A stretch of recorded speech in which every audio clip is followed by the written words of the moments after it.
Hello, everybody. I'm Dr. Leandro Chambroni from São Paulo, Brazil.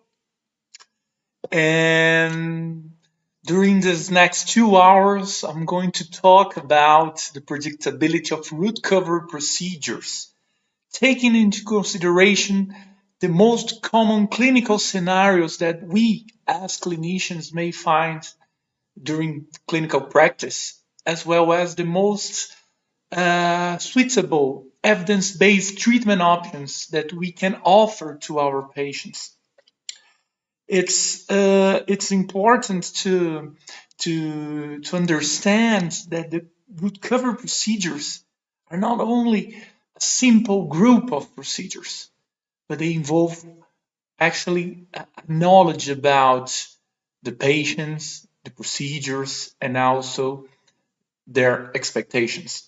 So before starting my lecture, it's important to declare that I have no conflicts of interest related to the materials, procedures, or other things that can be presented today. And the most of the literature presented in this lecture, as well as the clinical cases, are from my personal files, from papers, books, or other material that I have published before, actually. So that said, I'd like to share with you some important issues related to the treatment of recession type defects, and especially those related to the predictability of these root cover procedures. So I have separated my lecture into 5 core concepts. First, I'm going to talk about the needs of understanding the patient's individual needs. What is important for the patient? How should I classify the defect the patient has? Why is it important to treat those defects? Then I'm going to talk about, very briefly, talk about the available root cover procedures and their expected clinical results. What should I expect with a root cover procedure? After that, I'm going to spend the bulk of my time talking about treatment predictability based on different clinical scenarios and their available treatment options.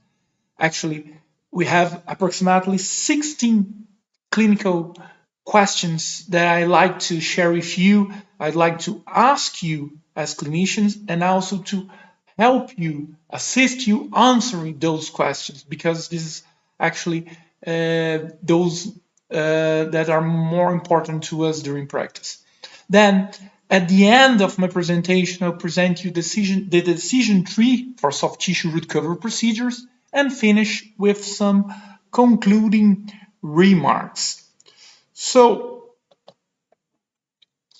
let's talk about the need of understanding the patient's individual needs. But before talking about the need of understanding the patient's individual needs, let's try to understand what is predictability. And if we go to a dictionary, for example, the Cambridge Dictionary, which can be found online, we will note that the definition of predictability is related to the state of knowing what something's like and when something will happen. Basically, we're thinking about what will happen to someone or to something according a specific condition. In periodontics, I would try to use some concepts we designed some years ago in a couple of papers, one published in the Journal of Periodontology and the other in the Periodontology 2000, that defines predictability as the results that may be achieved with the proposed therapy. That is, I have a patient, I have a condition, I will offer my patient a treatment, and after or prior offering my patient that particular treatment, I need to know what will happen with that particular condition following treatment.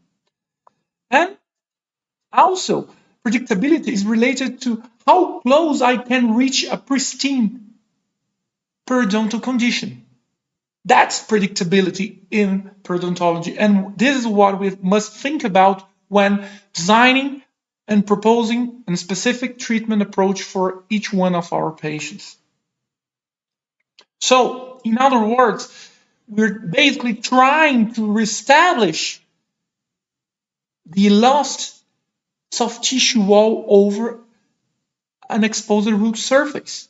That is to bring that gingival margin that is located apical to the cement enamel junction to a most coronal position, even achieving complete recovery. That's our primary goal. That's our final goal in terms of predictability of root coverage procedures.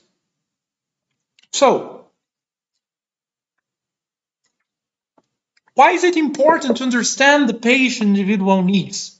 Well, because most of the patients that look for a root cover procedure came to the office with a complaint about a deterioration of white and pink aesthetics. Usually, these patients looking for treatment of a gingival recession tell us that when I'm smiling, the gingival margins are not balanced, or a tooth of mine is always longer than the other. So usually they are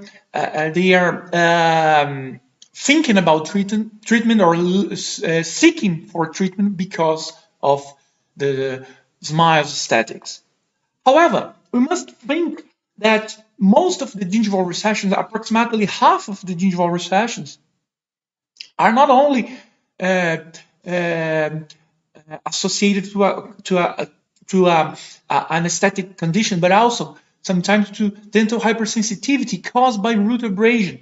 So we must also take into consideration not only the position of the gingival margin, but also whether there is some degree of root abrasion over that exposed root surface. And as I told you before, when we have root abrasion, most of the time the patient may experience some buccal cervical dentin hypersensitivity. And now, not only an aesthetic problem will be involved with that particular gingival recession, but also a hypersensitivity condition that will, most of the time, preclude the patient to perform an adequate biofilm control over that exposed root surface.